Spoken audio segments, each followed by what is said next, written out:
With a hood over his head and a target over his heart, a firing squad executed Bred Sigmon. He was pronounced dead at 6:08, 4 years after the South Carolina state legislature approved the option for death row inmates.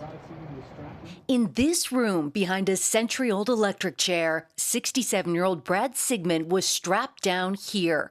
Hidden behind a wall 15 feet away, 3 corrections employees fired live rounds at him through a small rectangular hole, a method he chose instead of lethal injection or the electric chair.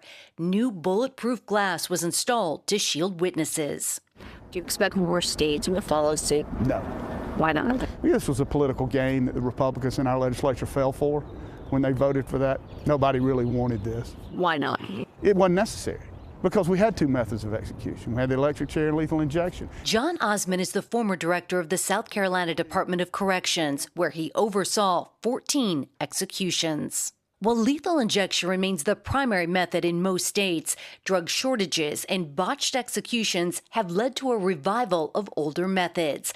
Sigmon's attorney, Bo King. Why would your client choose to die this way? Brad had repeatedly asked for the most basic facts about South Carolina's lethal injection drugs. He's like, is it expired? Have the drugs been diluted? Have the drugs spoiled?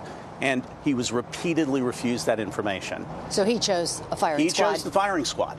Sigmon was sentenced to death for killing his ex-girlfriend's parents, David and Gladys Lark, in 2001, beating them with a baseball bat, a crime he admitted to. How would you describe this form of execution? Death may be difficult for anybody, but as far as ending a human life quickly, I think this is probably about as good as you can get.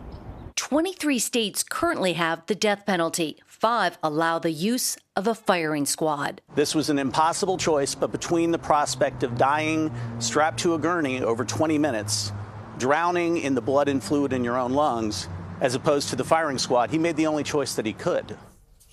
Meg, how are people in South Carolina, state officials, responding to those who are calling this whole thing barbaric?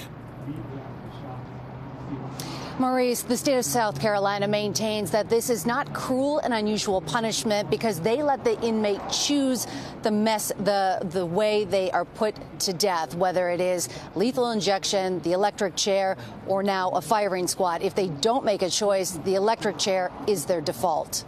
Meg, what do we know about the people who pulled the trigger, the executioners?